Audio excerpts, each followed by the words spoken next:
ദുരന്തബാധിതർക്ക് സർക്കാർ നൽകിയ അടിയന്തര ധനസഹായത്തിൽ നിന്ന് ബാങ്കുകൾ EMI പിടിച്ചതായി പരാതി. എതിർപ്പുയർന്നതോടെ പിടിച്ചെടുത്ത EMI തിരിച്ചു നൽകുമെന്ന് ബാങ്കേഴ്സ് സമിതി കൺവീനർ പ്രതികരിച്ചു. ചൂരൽമലയിലെ കടകൾ വൃത്തിയാക്കുന്ന ജോലി ഇന്നും തുടർന്നു. ദുരന്തബാധിതർക്ക് സർക്കാരിന്റെ അടിയന്തര ധനസഹായമായി 10,000 രൂപ നൽകുന്നത് പുരോഗമിക്കുകയാണ്. ഇതുവരെ 614 പേർക്ക് തുക ലഭിച്ചു. ഇതിൽ നിന്ന് ചില ബാങ്കുകൾ EMI പിടിച്ചു. പിടിച്ചെടുത്ത EMI തിരിച്ചു നൽകും. ഉരുൾപൊട്ടൽ ബാധിതരുടെ എല്ലാ ബാങ്ക് വായ്പകളും എഴുതിത്തള്ളുന്നതിൽ പരിമിതികളുണ്ടെന്ന് ബാങ്കേഴ്സ് സമിതി കൺവീനർ KS പ്രദീപ്. നാളെ സംസ്ഥാനതല ബാങ്കേഴ്സ് സമിതി യോഗം നടക്കും.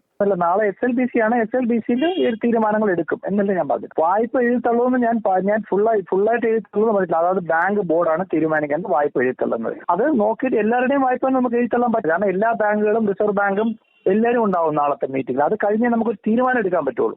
ചൂരൽമലയിലെ വ്യാപാരികൾ സന്നദ്ധ പ്രവർത്തകരുടെ സഹായത്തോടെ കടകൾ തുറന്ന് വൃത്തിയാക്കുന്നത് ഇന്നും തുടർന്നു. DNA ഫലങ്ങൾ പുറത്തു വന്നതോടെ 128 പേരെ കാണാതായെന്ന പട്ടിക സർക്കാർ പുതുക്കി. നിലവിൽ 119 പേരാണ് കാണാമറയത്തുള്ളത്. കരുണയില്ലാത്തൊരു സമീപനം പോലും ക്യാമ്പിലുള്ളവരുടെ ആശങ്കയേറ്റും. മനസ്സിൽ ഇരുട്ട് കയറും. അങ്ങനെ ഒന്നായിരുന്നു ബാങ്കുകൾ EMI പിടിച്ചത്. ഓരോ ദിവസം കഴിയുന്തോറും ഈ ദുരന്തബാധിതരെ കൂടുതൽ നെഞ്ചോട് ചേർക്കണം. അവർക്ക് നൽകിയ ഓരോ ഉറപ്പും പാലിക്കപ്പെടുന്നുവെന്ന് തെളിയുകയും വേണം. ടീം 24 വയനാട്.